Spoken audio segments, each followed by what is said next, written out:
I'm just giving the last few folks a chance to join.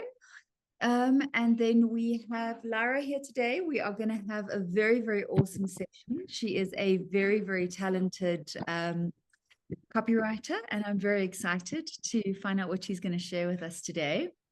As always, I am going to mute everybody just because it gets very noisy in the background.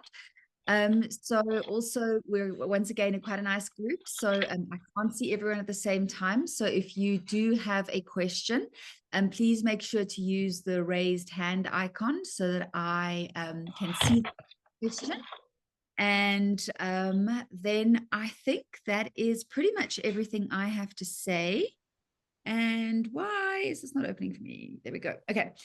So everyone has been muted. You have the power to unmute yourself, which is, of course, our biggest challenge. Oh, goodness, Lara, I've muted you as well. So please unmute yourself. That's always the challenge with the mute all button. But cool stuff. I am very excited, and over to you. Thank you so much for being here. Thank you. Thank you. Thanks so much for having me. Yeah, this is a topic that I am obviously very passionate about because I've dedicated my entire career to helping people build their websites. Building an author website is obviously a little bit different to building a regular brand website or a regular business website, but at the same time, there are some certain similarities. So we're just going to dive into a little bit of that today. And if you have any questions, I'm going to do a full question and answer session at the end. So yeah, whatever comes up for you, share. Okay, so to start with, just a little bit about who I am, all right? So I am Lira. I'm a founder of Meraki Messaging. We are in a multi-award-winning copywriting studio. I have 12 years of industry experience, and I've worked with over 200 clients from around the world. So yeah, I've been doing this for a very long time. I've been in marketing for a very long time. I was the marketing manager for an essential oils company, one of the biggest in South Africa.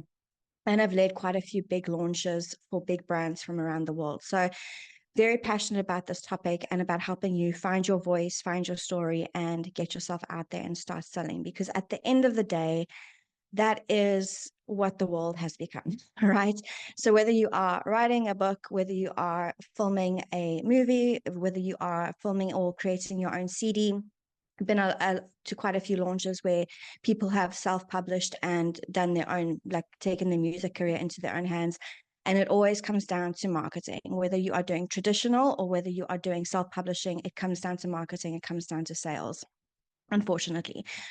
So yeah, things have changed quite a bit. So today we're going to be looking at the 3 steps that once you obviously finish your manuscript, you need to move through. So first of all, it's reframing, right? Taking yourself out of the shoes of the author and into the shoes of the CEO of your own creation, your own art, your own business.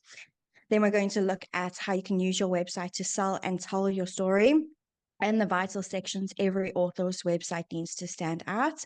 And then how to structure your website and use your voice, message, and your uniqueness factor, your uniquity factor, the things that make you really different to show that you are the next best kept secret. And they simply have to have you in that house. Okay, so at the end of the day, the truth is that publishing and the world of publishing has changed. I remember when I was pursuing publishing 12 years ago, 14 years ago, and reading all those handy how-to books, it was very different, right? Your art would often speak for itself, your words would speak for itself. And then recently, when I was living in Bali, I started going down the traditional publishing route, and some of the first questions that they asked were, how many followers do you have on Instagram? How are you going to help us market and sell your book? You know, how are you going to show up visually and like get your visibility up there? So those are questions that never used to be asked by traditional publishing houses, and it just so happens that that's where we are. Right. So they need to know where you're showing up on. Are you on Instagram? Are you on Facebook? Do you have a website? Do you have a podcast, a YouTube channel? Are you showing up in press releases, in other people's podcasts? This all comes down to you getting yourself visible out there and to you helping them to sell your work, right? Because sadly, at the end of the day, your art doesn't always speak for itself, right? So if you can't sell someone on the concept of your story and what it's about and actually grip them and hook them enough to read it, then you've already lost them. All right. So the website is where it all comes together on your website. Your website is your grand central station. It's your airport terminal. It's going to direct not only publishing houses and agents, but also prospective readers and potential readers through the right door. So it's going to tell them a little bit more about your story, future releases, frequently asked questions, get them onto your Instagram page, get them onto any articles that you have like shown up on any YouTube or podcast episodes. It's really going to funnel them through all these, I'm going to call them like multitude of doors that you have open. Okay, so the website is there to tell the world a little bit more about what you offer and what your unique brand of magic is. So who are you as a personality, as a character within your own life and within your own story, and how does that filter into the words that you are sharing? Okay, so the biggest mindset shift that we need to come up with is to realize that we are shifting from author into CEO. And that is sometimes a little bit of a tricky one because sometimes we just want to be in our creativity. We want to live with our characters, our themes, our plots. We want to just be in that space and in that world. And then when we have to step into marketing, it just starts to feel overwhelming and just daunting. Right. So, but this part is vital and it doesn't have to feel scary. I just want to reiterate that like being a CEO of your own brand of magic and really advocating for your story can be a passion project, right? Because at the end of the day, if you are passionate about what you've offered and created, and if you do not believe in yourself and you can't share it and like explain it to the world, you can't expect an agent or a publisher to do that, right? You are the first and foremost face of your story, right? Some of it comes down to creating a personal brand and a name for yourself, and almost to step into the shoes of a published author before you are even published, right? So to start speaking about yourself as if you are that published author and to really show how you are different, your personality, you know, how you interact with the world, the lens through which you see the world. Okay, so you almost begin marketing your work and showing your creative process before you get into like the publishing route, before you are even published. Okay, so gone are the days where your work will merely sell itself. Obviously, with changes in technology and the digitalization of reading, traditional publishing has become a lot more sticky. It's a lot more salesy, unfortunately. So they want to know how you are going to help them and how you're going to help them sell your art in the world. Okay. And the same is true for self-publishing. If you are self-publishing your book, even if it's on Amazon, you need to know how to drive traffic to that Amazon page, right? It's not just going to sell itself with the blurb that's there. So it's the same concept whether you are going down traditional publishing or self-publishing. Okay, so your website is the airport terminal or the Grand Central Station, and it's going to lead all visitors that hop onto your website to your Instagram page, your Facebook page, TikTok, other websites you have appeared on, podcasts, YouTube, if you are on X or on LinkedIn, wherever you decide to show up. Obviously, it's going to be very different. Like Instagram is not for everyone, just like TikTok is not for everyone. I'm yet to be on TikTok. It makes me feel icky. But other things like, say, for instance, like getting onto a podcast and like getting really deep about a topic that excites me, or getting onto a blog and writing a really in-depth article on a topic that could really, you know, show your show your expertise as a writer and a website. So that could work really nicely. So it's about picking the platforms that really align with who you are and that light you up, because you don't want your marketing to feel like you're wading through mud. Okay. And then your website is going to funnel visitors off onto these various pages. Okay.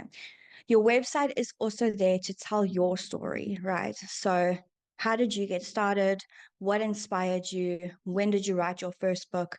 So for instance, like I started writing my first book when I was 9 years old, like wrote all the story, did all the illustrations, stapled it together. I was like, there, I'm published, right? That was my intro to writing. And then as I grew up, I realized I wanted to do this for a living and I wanted to help other people. And that's how I got into copywriting. We all know J.K. Rowling's famous story of how she was sitting on a train. She came up with these great characters, journaled on a napkin, and the whole concept of Harry Potter was formed, right? And it's these stories that make it a little bit more relatable. So your website is your space to tell your story. right? Then it gives information on previous work. So once you are published and you are moving into a space where you have 2, 3, 4 different novels under your name, it's going to give all, like anyone who lands on that site, information about previous works, that if they are reading one of your current books or if something new is coming out, then it can just show the entire collection. All right. So it's also going to be hinting at upcoming works. It's going to also answer any frequently asked questions. And I've seen this before on author websites. Say, for instance, if there's something in the book that just does not make sense, there's a space for them to answer those questions. So there was, I think it was Emily Henry. She did a book called Beach Read, and readers were very confused. They're like, but you're writing about Lake Michigan. It's not really a beach, right? So that's her space to be like, listen, go and research X, Y, and Z. This is where the research came from. Right. So if anyone has questions about your characters or your plot or a narrative, that's just a space for you to get really creative in your frequently asked questions. And then it's going to show off recent press coverage. So if you are starting out as an author and you don't have a book published yet, it may be good to go on a podcast tour to speak about the concept of writing, the concept of storytelling, to hint that you have a book that's up and coming. And then you can have links on your website to that press coverage. And that would really look great to publishing houses before you even gone on that journey. Okay.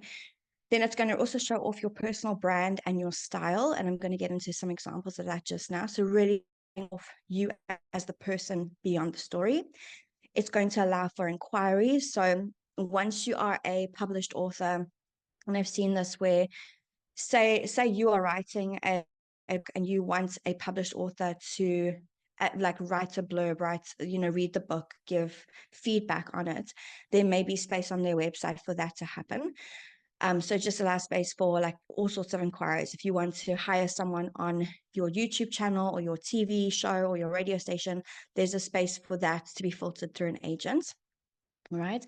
It's also going to advertise events. So if you are going to be showing up at like a local library or a shopping center or a bookstore and doing a live reading, there's space for that to be advertised.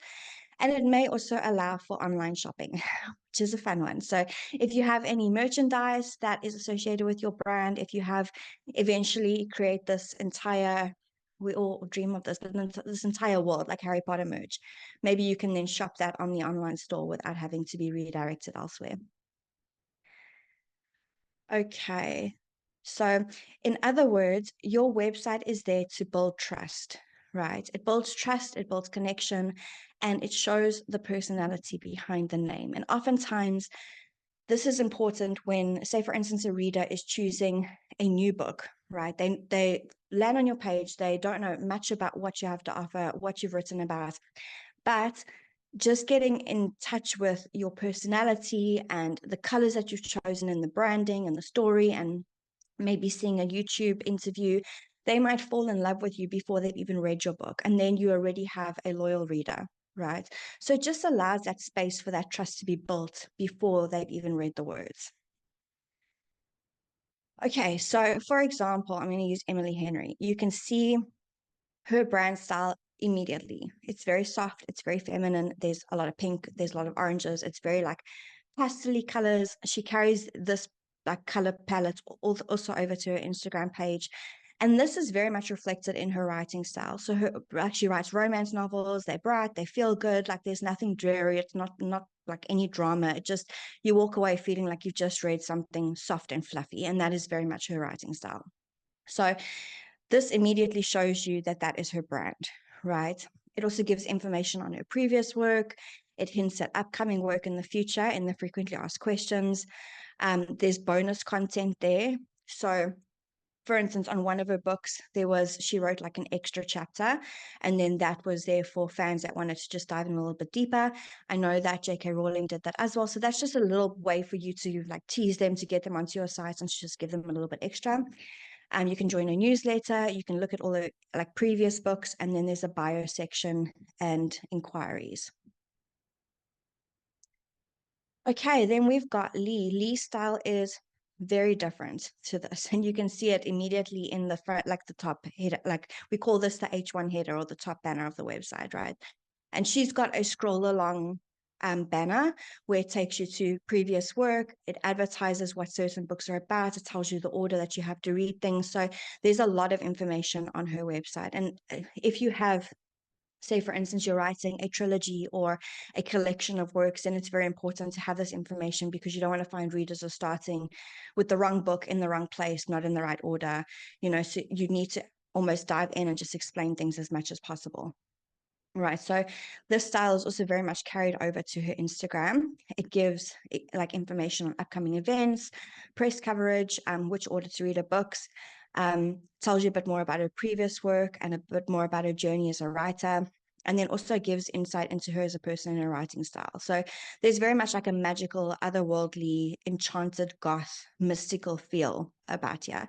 And you can see that as well. She's got the shop tab at the top, and it's very much centered around that like gothic type of feel, where if you buy a mug or a t-shirt or whatever the case is, you feel like you are stepping into this world that she has created. Okay, so these two authors, they both have that look and feel filtering into the Instagram page. You can see the top one is very much like magical, mystical. Even the fonts that she's chosen is like quite, I don't know, like scripted and like almost gothic in a sense. Whereas Emily Henry has really taken over that like pastely, fun, playful, romantic look and feel into her Instagram page.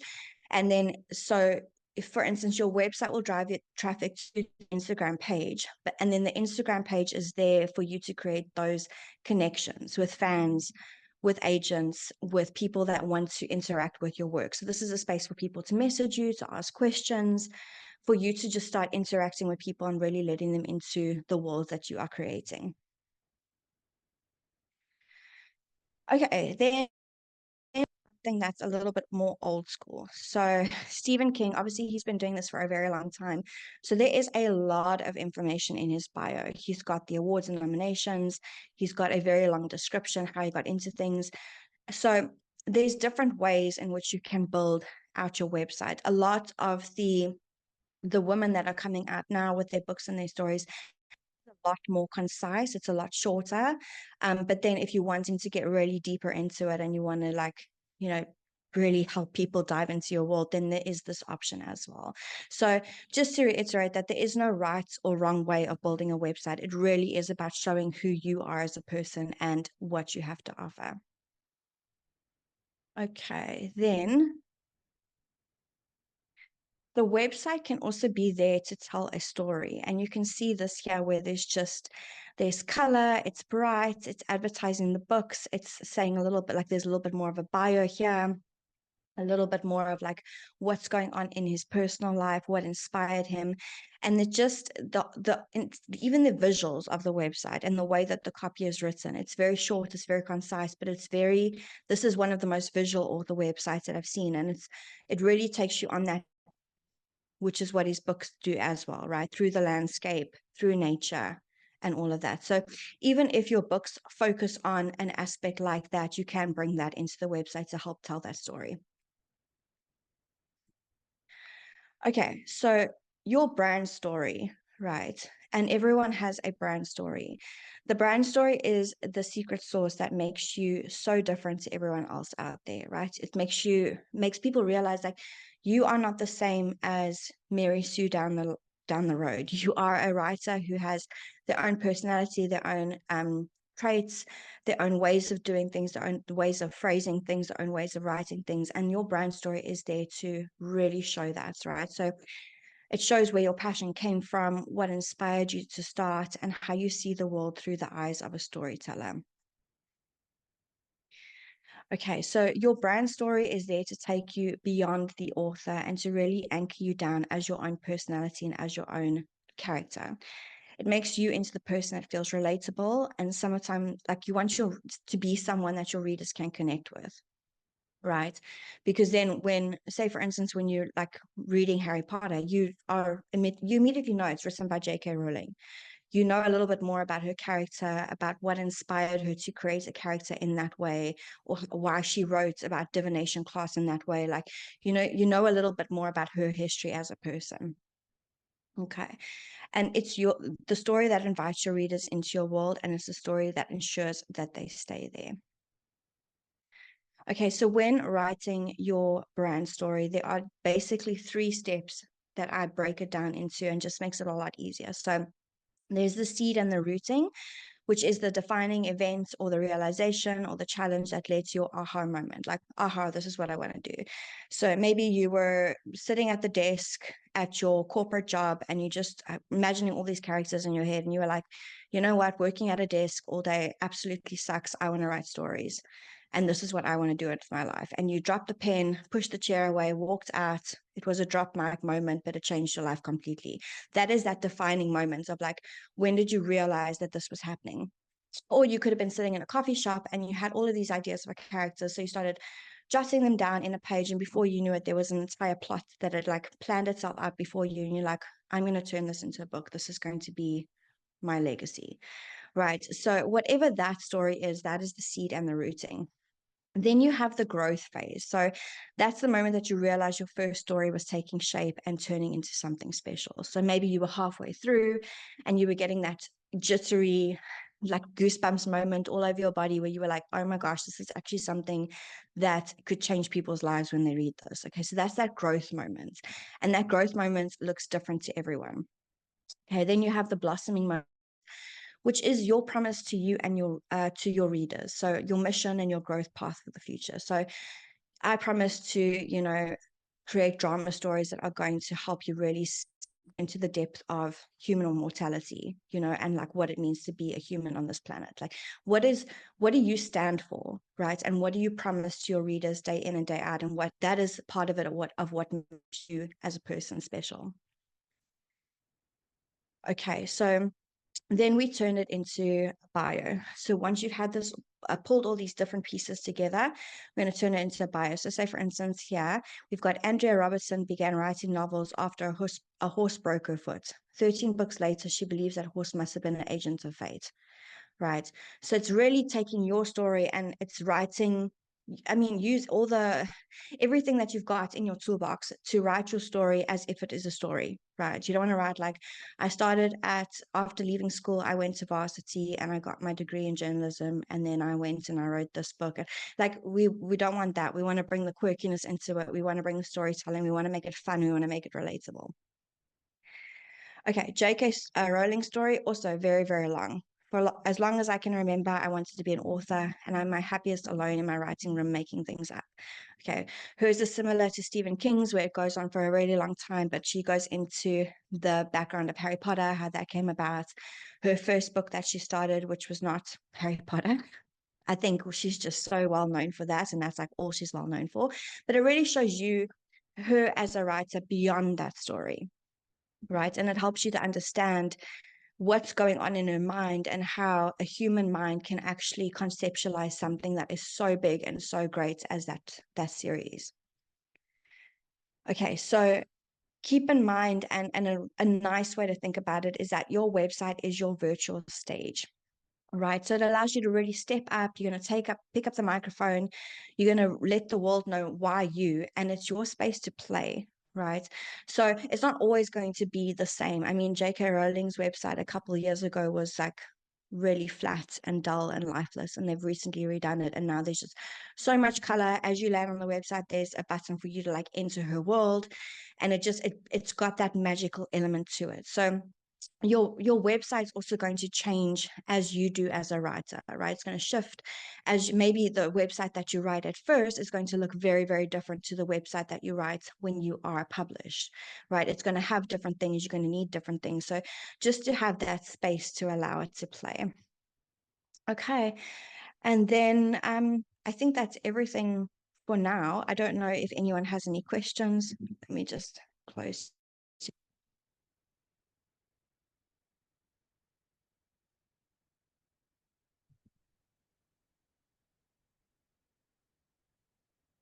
Okay, there we go. Kerry, we have 2 questions in the chat at the moment. Chart has asked, how does modern marketing affect writing under a pen name and then trying to remain anonymous? So then you would then market yourself as your pen name, Right. So there's a lot of like, it's called faceless marketing at the moment, where you can actually market yourself without showing your face. Right. So then you would maybe create like really interesting, say for instance, if you were doing Instagram as an example, you would create a lot of carousels with a really strong hook, something that's quirky, it's funny, it's relatable, and then have someone scroll through. So they're still falling in love with your words, but not necessarily having to see you as the person.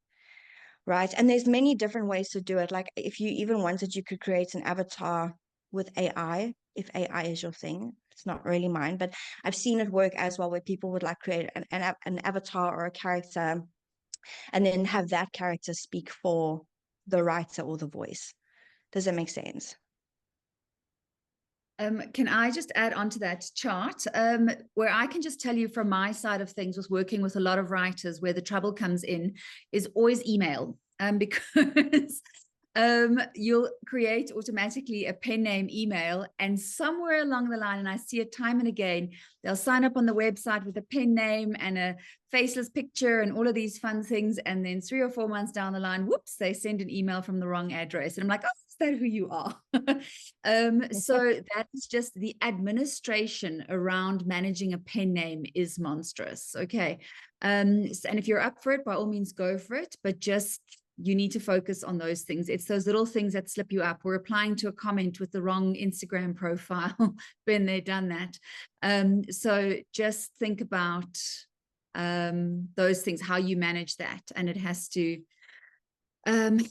it requires full attention and concentration at all times.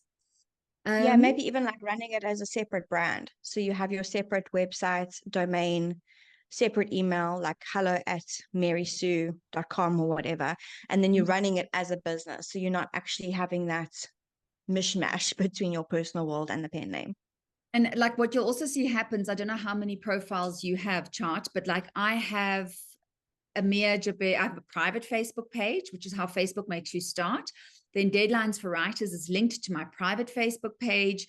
My Mia Buerta writing page is linked to my private Facebook page. So you will literally have to create 2 separate Facebook profiles and log in and log out of them, because the minute you use one account and join them, it's going to show up.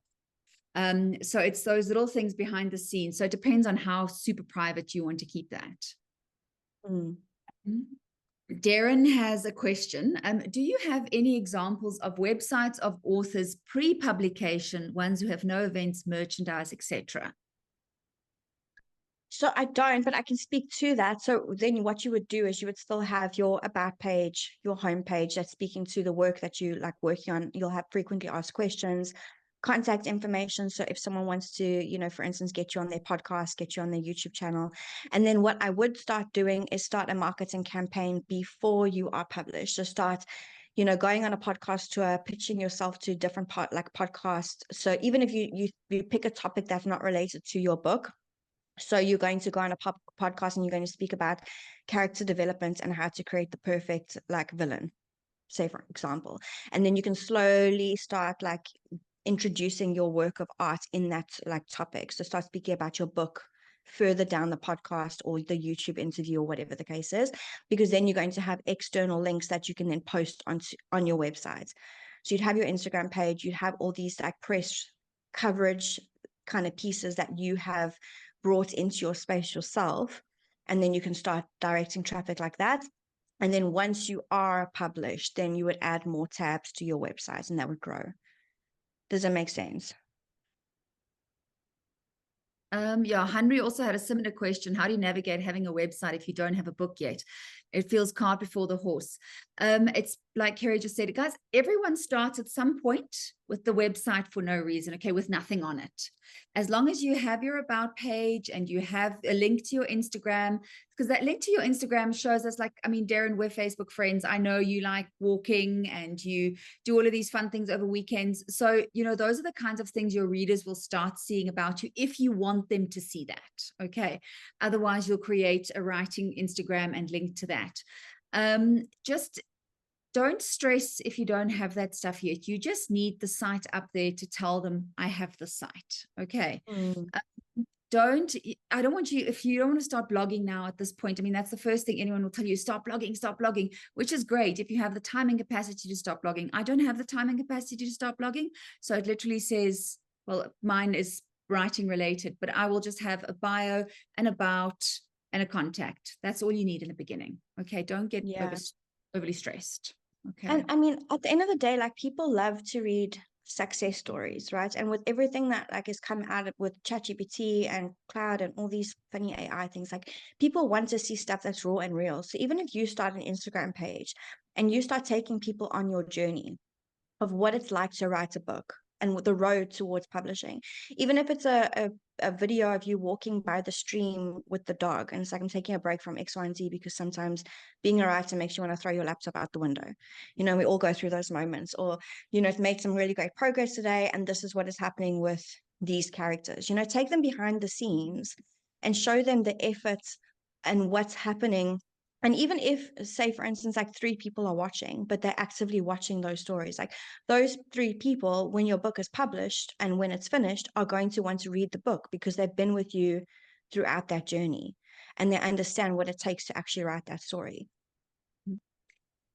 Something else I want to add on to that is also, if you want to, Darren, I'll actually do that in the Facebook group and I'll ask everyone to share their links to the website. So you can all go take a look at each other's websites and stuff like that. What you're going to see immediately, there are a lot of ideas out there. And I see it on social media often because I'm on a lot of writing pages and I'm always looking for content ideas and stuff. And I mean, there are all these young, beautiful little things typing on their pink laptops, and it's all lovely. And they're so exciting. They're doing the pointing and the dancing. And I'm just like, I'm not doing that. So, you know, to look at stuff and to realize this is not the site I want. This is the one I want. Like, I mean, that Emily Henry one, when you put it up immediately, was all pink and bright. And I was like, oh, I'm not pink and bright. I'm not pink and bright. But when Lee Bardugo came up, I was like, oh, I like the dark, but I don't wear black lipstick. You know, so you kind of figure out where you want to play in the space and sit in the space. So go look at as many as you can. But Darren, in terms of examples, I'll ask on the Facebook page to see who has sites, and then we can put up a few and take a look. Okay. Quickly, Kerry, here's a cool one. Question asks, would you recommend using a build-it-yourself website or a professional? So it depends. Like I've had clients do both. So oftentimes we'll do the copy and then they will go and build it themselves on Wix. Some of them then come back with headaches because building a site is like a whole other thing. You can get it done professionally, but I think it depends where you are in your journey, right? Because we also don't want to be spending money and like pouring yourself out there when you haven't been published yet. So I think for now, even if you are, you know, budget conscious and just needing to get something out there, I would do something on like Wix. I think Wix is a bit more affordable than Showit or Squarespace. But WordPress, if for instance, if you're wanting to blog, is really great for blogging and SEO, but it's a bit more complicated to set up. If you feel like this is what you want to do 100%, this is what you are dedicating your entire life for, and you have the finances to invest into it, then investing into a professional website, you will never look back. It's just the best asset any business. Like if you're running you're running your writing as a business, right? It's not a side project. This is how you are going to set yourself up in the world.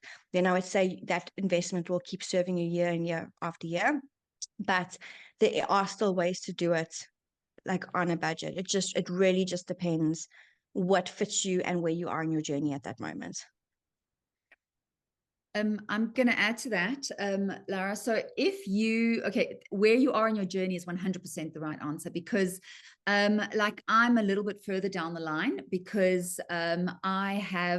I've been doing this for 13 years. So beyond just my writing, I have a whole suite of services that I offer. So that is why that suite of services lives on my website.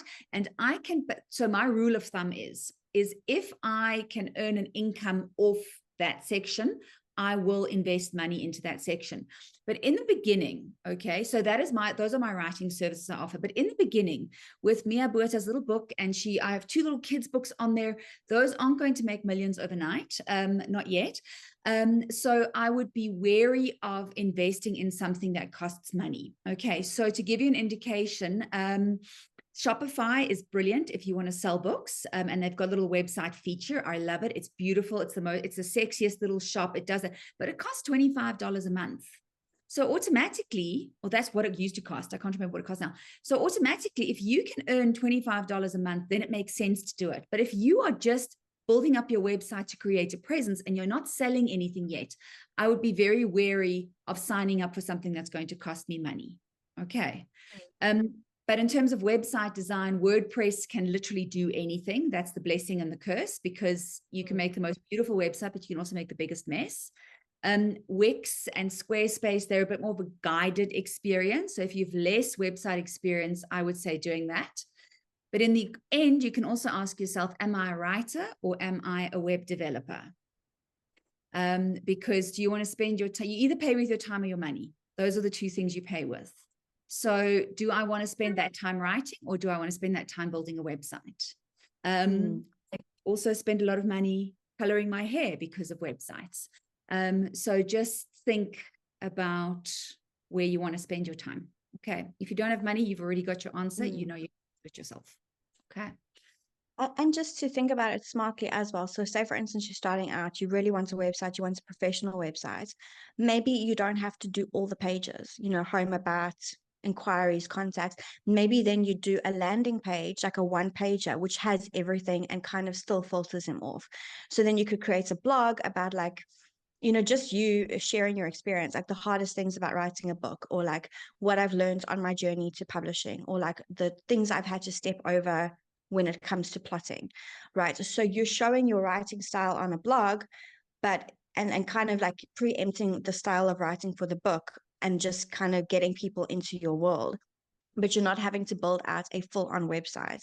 So you can have, for instance, a page that has like a bit more about the author, books I'm working on, ways to get in contact, or how we could work together. Invite me to your podcast, invite me to your YouTube channel, stuff like that. That really, it's that we are.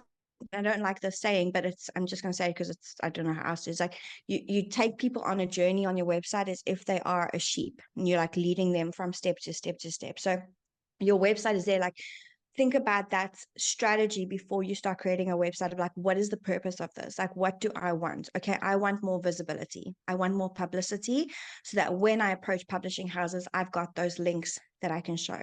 How am I going to do that? I'm going to have a section on my website that says how we can work together. And I'm going to invite podcasters or invite YouTubers or news channels to invite me to show up on their space, right?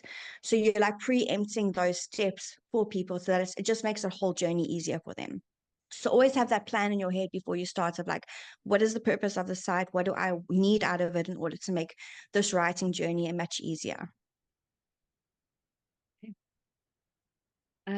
Carol has a lovely question. I find it difficult to write something about who I am. I'm an ordinary person, have lived in the same area for all my life. How do you make yourself sound interesting? Well, there we go. That's your first line right there. I'm an ordinary person, and I've lived in the same house for my own home, like my whole, listen to me, word vomit, my whole life. And here I am creating the story about X, Y, and Z. Or here I am doing something that I never thought was attainable.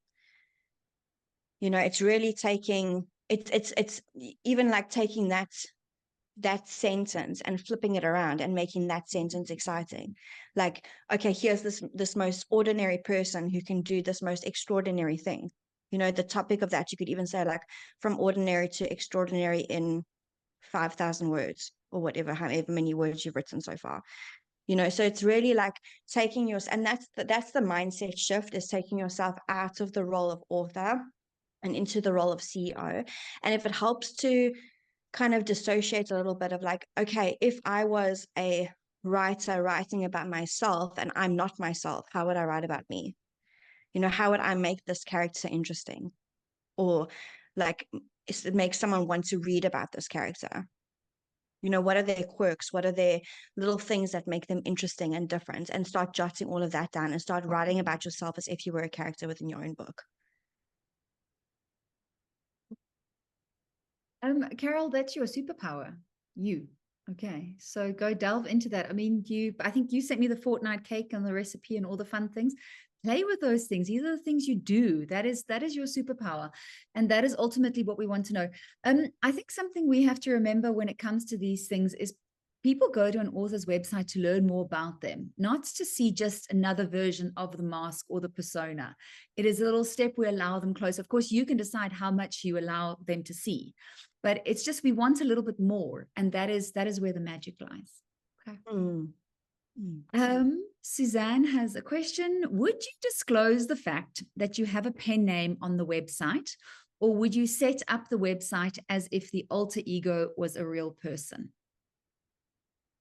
So I think that depends also, once again, according to how you want your career to kind of move forward. I think it is a J.K. Rowling that's writing under a pen name at the moment. So she's disclosed that. So you know when you read this author's book that it's actually her writing, but she's built that credibility for herself. Like, so it could go both ways. It's just really deciding which one you want and then marketing and making sure that that then filters into all of your different channels. So like your marketing, your Instagram, all of those different profiles. I don't know, Mia, do you have a different perspective on this? I actually think that could be a legal question, Suzanne. I'm not entirely sure because I know, for example, the Robert Galbraith story with J.K. Rowling. No one was supposed to know it was her. So because Casual Vacancy came out and that tanked, well, sorry, apologies to anyone who was a fan, but it didn't do as well as expected. And then when Robert Galbraith, she wrote as Robert Galbraith, but no one knew until it was leaked apparently at a dinner party. Now, whether that was intentional or accidental, we don't know. And now it's common knowledge that she publishes as Robert Galbraith. I mean, I know there are writers who write.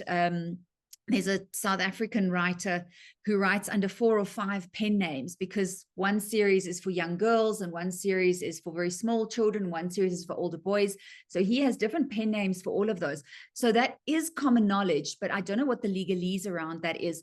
I know, Suzanne, if you are on a social media platform, there is something about if you are blogging was you posting as someone else and not yourself, you have to do that, but I'm not entirely sure. There could be some legal questions. And of course, we all live in different countries, so you need to check what the legalese is in your own country.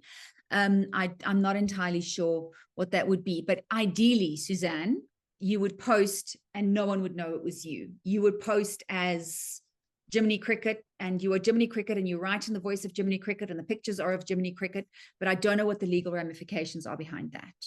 Okay. Devin, yeah, you say that this is in reply to the pen name question. I think totally separate email, website, Instagram. That's what you would have to do. It's just to keep those separate and keep track of them. Teresa says, so what if you are totally anti-social media? I have avoided Facebook, X, Insta, etc. my whole existence and don't relish changing. Good question, because I don't blame you. The world of social media can be a little bit toxic, but there are ways to then create a marketing strategy that doesn't rely on that. So for instance, then you would do more of a search engine marketing strategy where maybe you would lean more on Pinterest. So Pinterest is actually a search engine. It's not a social media platform. And the reason why I like Pinterest is because social media, you create a post within 24 hours, it's done, right? It's really fast paced, like triggers your nervous system, gets your hair spinning. It can be toxic. Whereas Pinterest, sometimes posts will last for up to 2 years. So you could write, for instance, a blog post on 5 things you need to focus on if you are writing a book and are wanting to get it published in 2 years' time or whatever, just as an example. You would then create 5 pins linking to that blog post and then drive traffic to your website like that.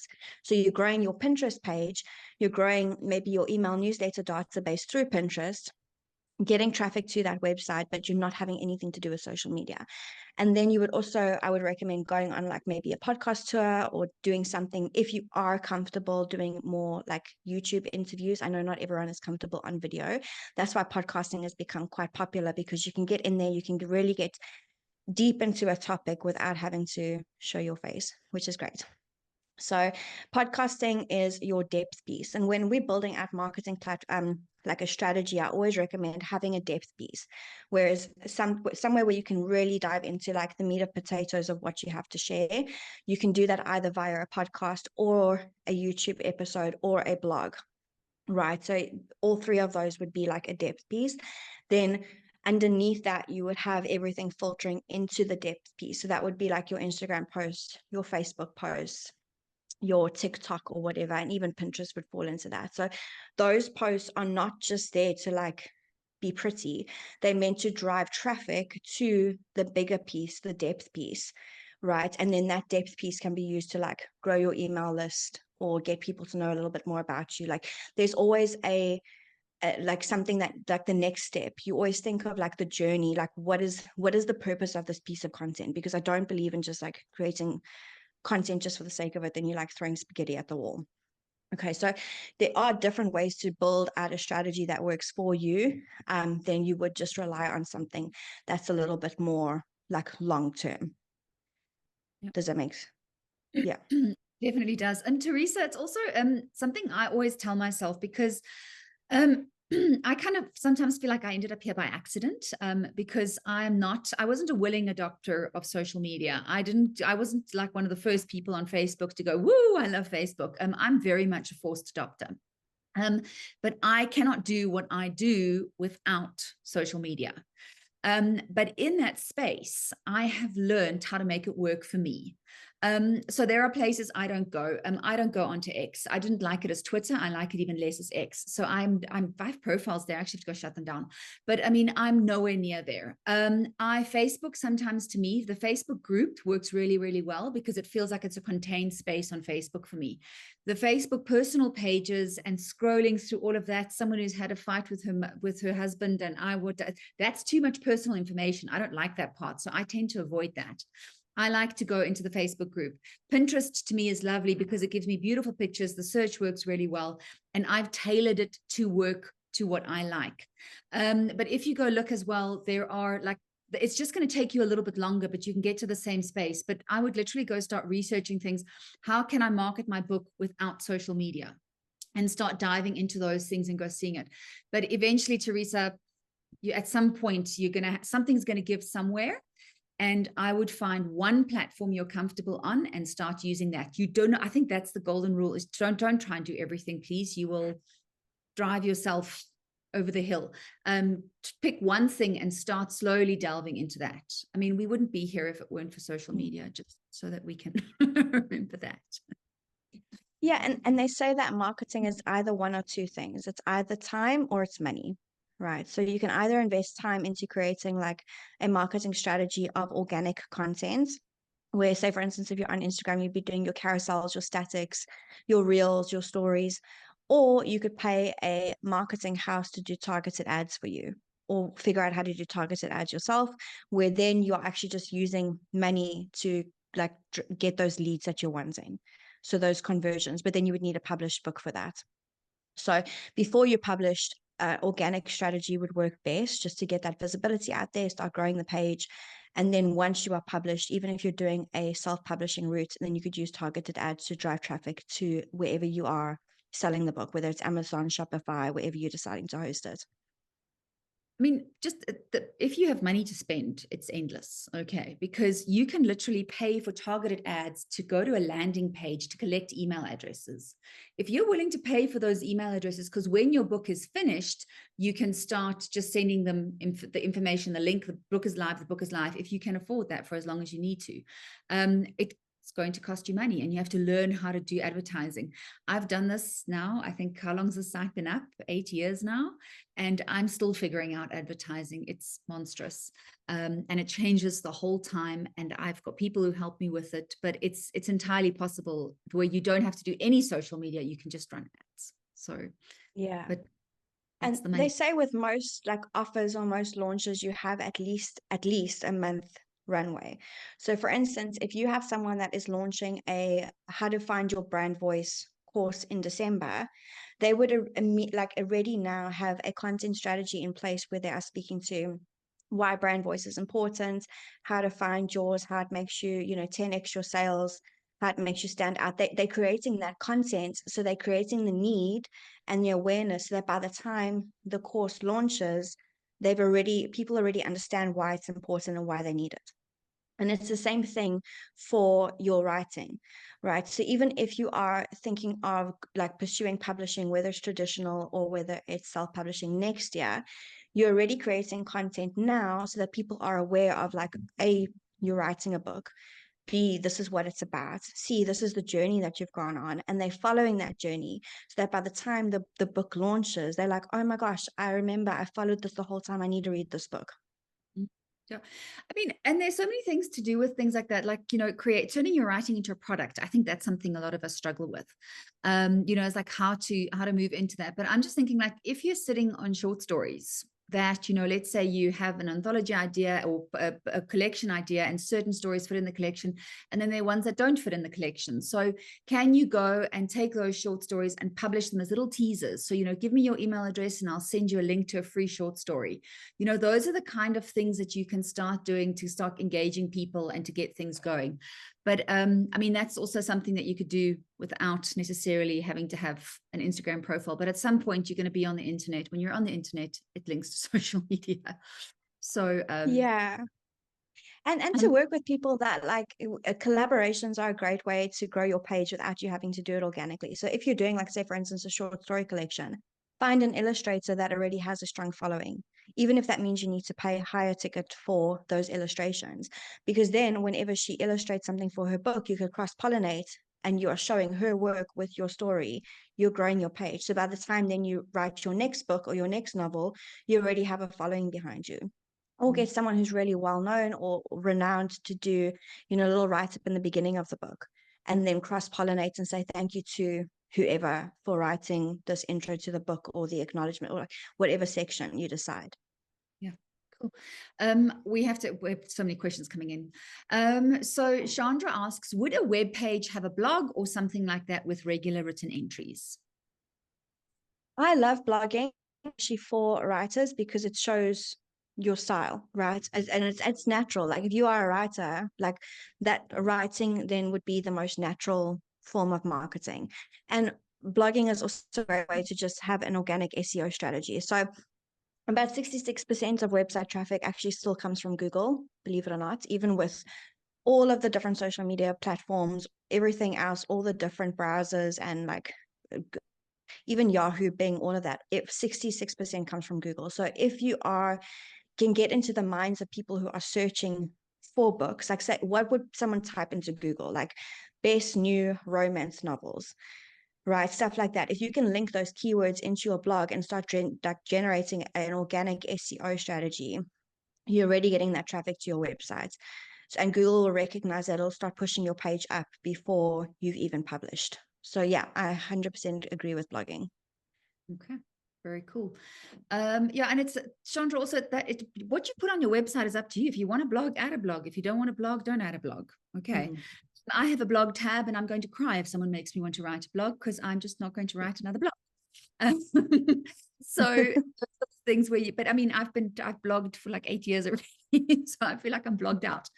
But I'll get back to some points, but it's still the best way I think that's where most of the people found us was from blogging and Writers Write and everything. So, I mean, it's just, if you can blog, it's great.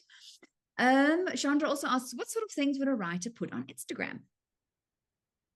So Instagram would be, I mean, sometimes they talk about different content buckets and whatever.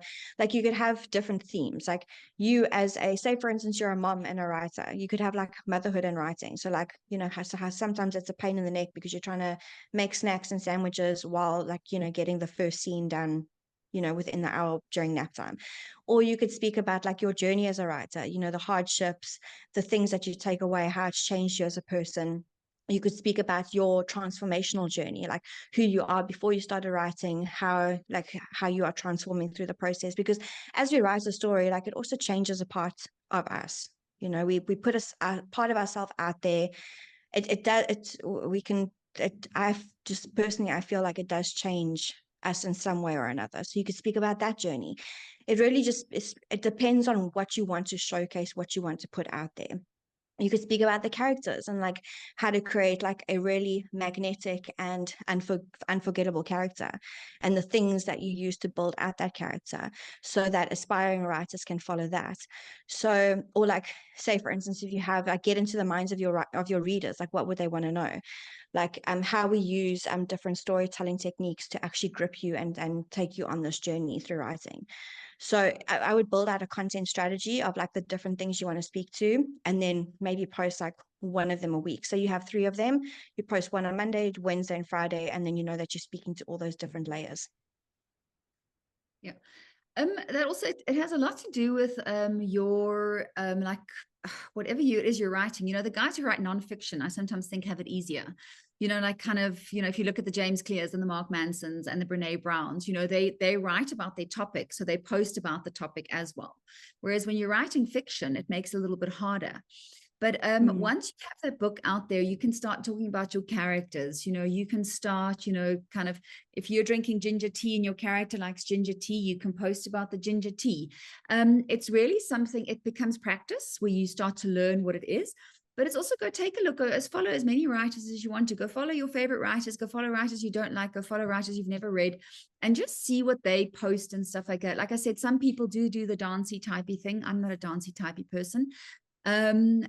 Some people just post writing memes. They find jokes about writing and just post writing. You decide what you want to post, and you decide how comfortable you are.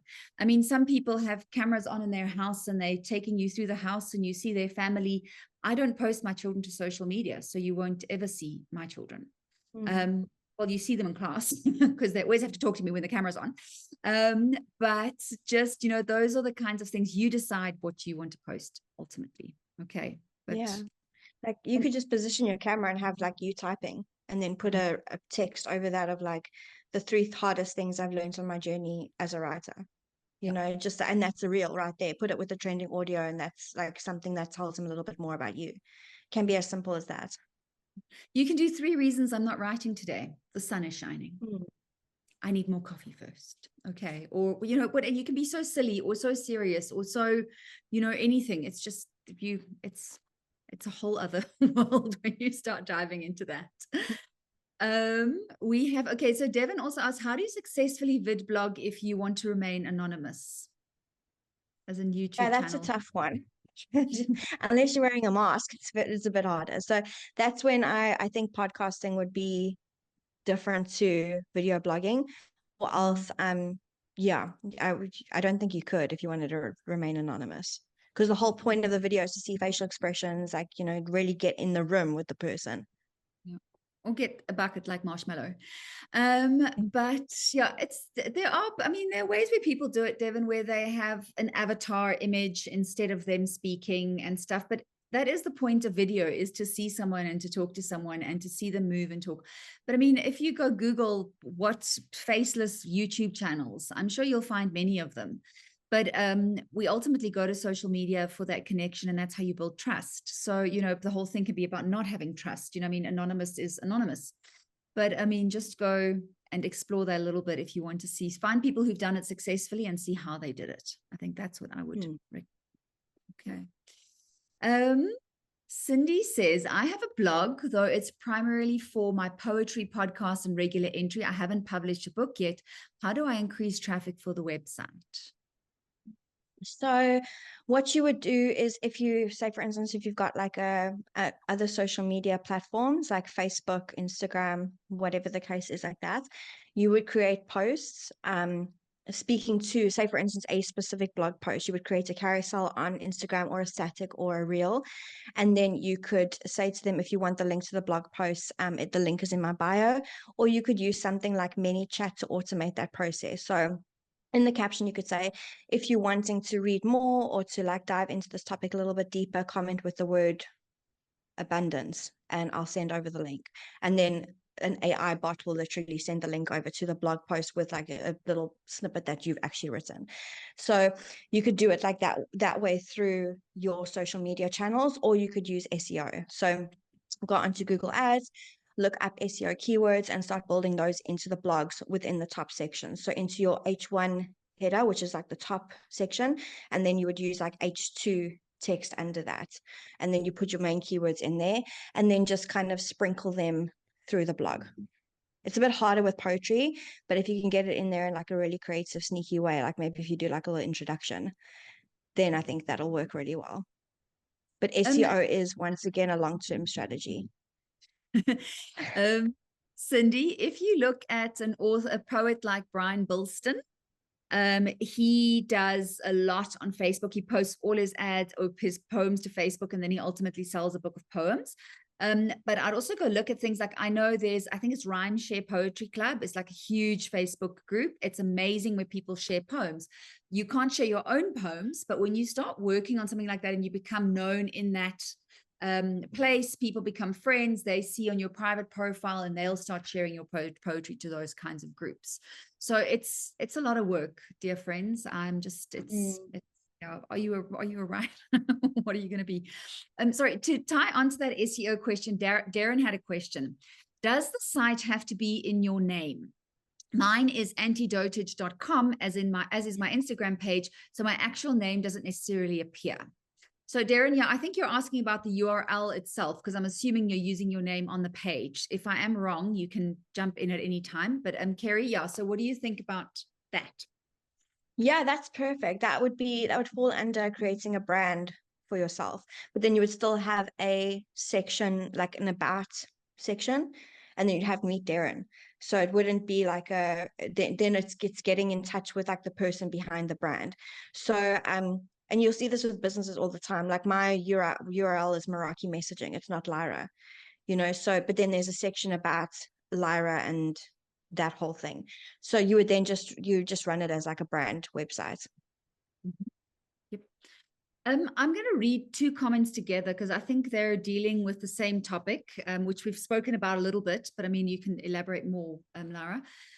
So Chandra has also said, if you take people along for a ride in the process, how much content detail do you share? And then Handry said, this personal brand thing feels quite invasive. Is it really necessary for the world to know such personal stuff like having a foot broken by a horse to make it in the writing world? Okay, so yeah, this is a big topic. Obviously, it's different from person to person, right? So I always believe that you share what is comfortable for you, and a balance between having your personal life and then having public life. So what is necessary for someone to know about you and to kind of get to know you as a person? So say, for instance, like the foot breaking thing, like that showed a little bit of personality, right? It showed that she's actually funny. She's got a sense of humor, cheery disposition, like, and she kind of sees like the good in situations. Right. You're not necessarily going to jump on social media and start speaking about all the intimate things that are happening in your life, whether it's something traumatic or something that's like happening on a deeper level. So I always believe, firstly, like if you're wanting to share something personal, never come from a space of like it's actively happening. Always wait for a scar or a wound to turn into something that is, calloused over, no longer affects you, because there are people out there that are going to hate and comment if you are speaking about your personal world. But there are sometimes situations in life that propel you to do what you need to do or to step into, a new space. We do go through events that change things for us, that reshape things for us, and maybe it did spiral you into this journey. So it really just comes into, what do you want to share? What would make you relatable and human? And what am I willing to let people into? And I'll use a personal example. Like I went through something really hectic years and years ago where I was with a partner. I thought I was going to marry him. He came out after 9 years and told me he was gay, and that spiraled me, right? Because it made me realize that everything was locked into the story, right? And I realized like I wanted to be a little bit more independent. I wanted to have a business of my own. I wanted to serve people and create beautiful stories for them and help them to get on their feet so that they always felt independent and in their power. And that story in itself, just by sharing that, eventually, years and years later, once everything had healed, influenced and inspired so many other people who were going through difficult situations in life and feeling like there was no way out.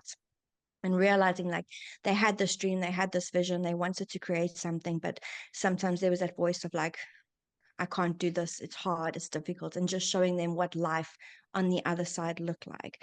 So say, for instance, if you are someone who's gone through something really intense and really traumatic and really painful, but then years and years later, you have this incredible story where you've published a book, you're going on world tours, you're sharing your work and your art with the world, you've stepped out of whatever that traumatic event was for you. That could be inspiring to someone. That could immediately magnetize them to your story and to the writing that you're putting out there, and help them realize that it doesn't matter what they are moving through in life. There's always a space on the other side of it for them to create something beautiful. Yeah. That's also, again, it comes down to what are you comfortable with sharing. I think that's so important, is that you need space. Sorry, we have some people working in our house, if you're wondering. So I have people filling in some stuff for me. We have you decide how much you want to share. That is the absolute rule. Okay. It's entirely up to you to how much, or like the horse thing is a little bit funny, because that is why she started writing. Her foot was broken, so she started writing. You know, it's related at some point. If you were sharing the story about, oh, my foot is broken, feel sorry for me, I'd be worried about why we're talking about the foot. But it all comes down to deciding what you want to share ultimately. And I know you can keep your brand separate as well, because I know quite a few people are like working in a very professional area where they have a certain professional brand, and then people who want to work as fiction writers and not necessarily want to have those two come together. I mean, there is going to be some crossover at some point to your advantage even, but you can really decide what it is you share, when and where. Okay, I think that is the most important thing. Okay. Wait, sorry, let's go. I just don't want to miss any questions. Paul asks, how do you rate Weebly as a website builder? I don't know if you've used that before. No, I haven't. Which Weeby? Weebly. I've only heard about Weebly. it. Yeah, I haven't used it, but I mean, I'm fairly sure they all. Paul, what I usually do with things like that, when I have to choose new tech, because we have quite a few. Like, I mean, Short Story School lives on Wix. Deadlines for Writers is on WordPress. Then I've got my baby site on WordPress. So I spend a lot of time on the tech stuff. I do a lot of courses on Kajabi, all kinds of things. What I'd usually do with that is I would start Googling website builders, and then I would really go like Weebly versus Wix, Weebly versus Squarespace. And you'll find websites where very techie people have gone and actually given, this one is really good for this one's really good for this one's great for this. Like, for example, I don't need a strong course element on this website, but in that website, the course element is really important. Then I'm going to look for a platform that is more geared towards courses, versus on this one, I just want a pretty landing page. So then I can find something simpler and cheaper. So, and that's usually how I check for tech. Okay, is go, someone has done a comparison, a detailed comparison. The only thing with those techie things is double check the date. There's no point in reading an article from 2017. You want to find an article written in 2023 or 24. Okay, that's very important. Okay. Di has asked, sorry, what is a depth piece? So a depth piece is like an article or a blog post or a podcast episode where it allows you to dive deeper into a topic. So like they taught us in school, like you can have an introduction, like 3 paragraphs with different like sections or themes you want to dive into, and then a conclusion.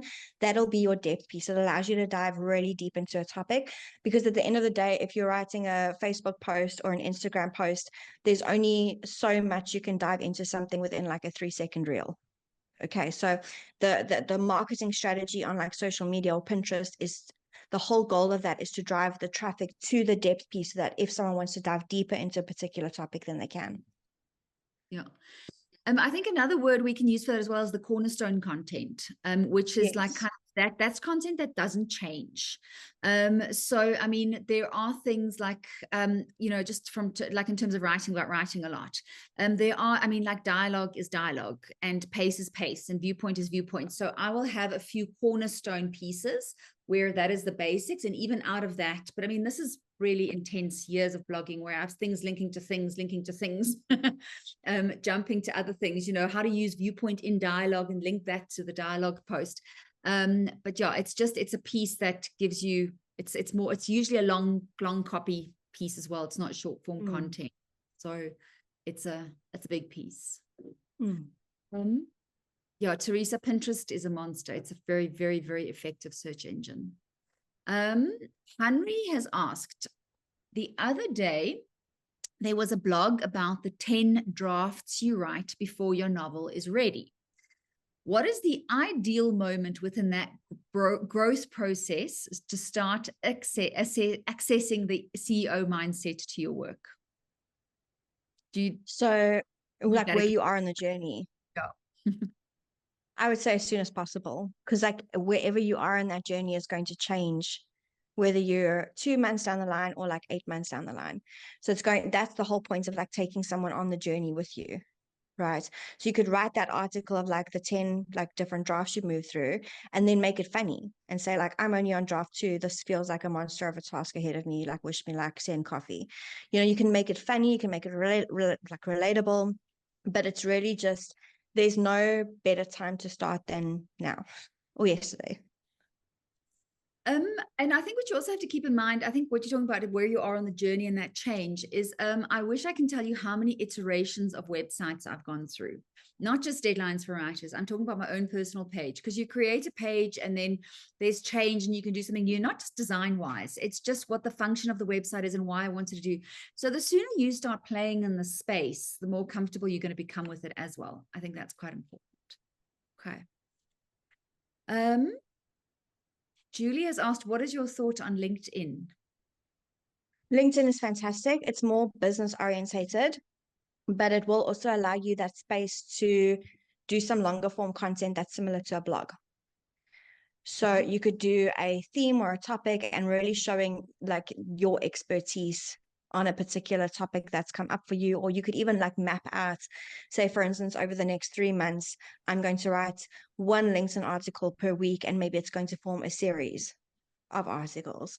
So yeah, LinkedIn would be more business orientated. So in that space, you are more likely to reach an agent or a publishing house and have them like their eyes on your work more so than social media. I think would be more getting in touch with like readers.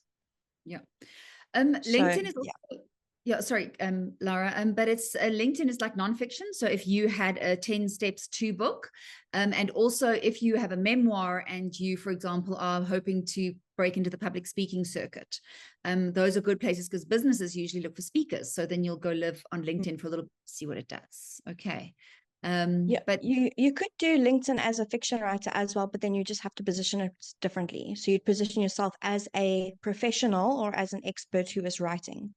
Yeah. Rather than like these are the characters and this. So you speak more about the writing process and like your career as a writer. Yeah. Yeah. Um, Leanne asked, is it okay to post the same blog post on various platforms like Facebook and LinkedIn, or will it be flagged as spam or plagiarism? Is there a best practice to acknowledge that this is a blog that was posted somewhere else first? Oh, no, absolutely. You can post it on all your different platforms. Like I'm a very big fan in, sharing content and doing as little work as possible when it comes to social media, because we're not dedicating our lives to marketing, we're dedicating it to writing. So sometimes I write one post for Facebook and that exact same post will be kind of shifted a little bit and that will appear on Instagram. And then a longer form, like kind of version of that post will appear on LinkedIn. So you could just repurpose content across all platforms. And also remember, Leanne, what happens is you share that link. Okay. So that's why we do social media. So we post to our blog and then we push it out to our platforms because we want them to click and come back to our blog. So that link is going to travel everywhere. So the system knows that it wasn't posted there first. So like I also wouldn't post the whole blog on Facebook. I post my little top little bit and say, come read the rest on my website. Okay. Yeah. You want to drive traffic to your website the whole time. There's two types of SEO. You get on-page SEO, which is your keywords, and then you get off-page SEO, which basically means as many external sites that are holding links to your website, it tells Google that that page or that website is trustworthy. So the more you, obviously without like spamming, you're not just going to go post it all over the internet. But when, like, if you're posting it on Facebook, Instagram, Pinterest, all these things, you're driving traffic to this page and that builds credibility with Google. Um, Devin says, I have various short stories, but totally different to my novel or series. So is it best to keep my website just RE the author work, as I wanted to make a period related to the novel series with the background info, world building, and stuff? So with this one, I mean, you could speak more about like, I would speak more definitely about author bio and then different types of work that you're working on. Um, it also depends which work you're wanting to pursue on your publishing journey. Because I know like with certain, if you're wanting to go traditional, they don't want like a million works of like works out there. They want to be focused on one particular one. So I think maybe think about which one you're going to be focusing on for the next year and then make the website predominantly about that. And then you could have like a tab or a section about other works and then dive into that a little bit more. I don't know, Mia, you might have something more to add. Devin, it's up to you, whatever you want to do. Go and take a look at, I think Stephen King and Neil Gaiman all have short stories on their websites. It's really fun. At this stage, if you want to have that one book, that pure thought, that what the publishers are going to push, by all means, don't do the rest. But if you're looking to bulk up your site a bit and add a few things, go for the short stories. I mean, if they're, and don't publish this, okay, don't publish the short stories for the sake of publishing the short stories. They still have to be good short stories, and they still have to elevate your brand, and they still have to showcase your writing. So if they're doing that, yes, publish them. But if you think they're going to pull down the quality of your site, you don't think they're good enough, don't publish them. Okay. I think that would be the question rather around that. It also shows that you have scope, that you can write different things, that you can write in different genres. So I do think it's a good thing to do, but only if they are serving your brand. Okay. So many questions, Lara. I quickly want to go. Okay, all right, don't worry. So Sophie has asked, is there an easy way to connect with other writers who are at the same stage as us to follow, support each other? I'm worried I'll create all the social pages and no one will follow. So there are some really great writing groups on Facebook. I can't remember like the names off the top of my head, but a few where people are pursuing writing careers, they're busy working on different, like either it's a novel or like a short story, whatever the case is. And it's really great to meet other writers within that space, because sometimes they ask questions like, hey, I'm busy working on, you know, this character or this plot theme or whatever the case is, and I'm a little bit stuck. What can you recommend? Or like, hey, I've just finished my novel and I really want to pursue traditional publishing. Like, where do I start?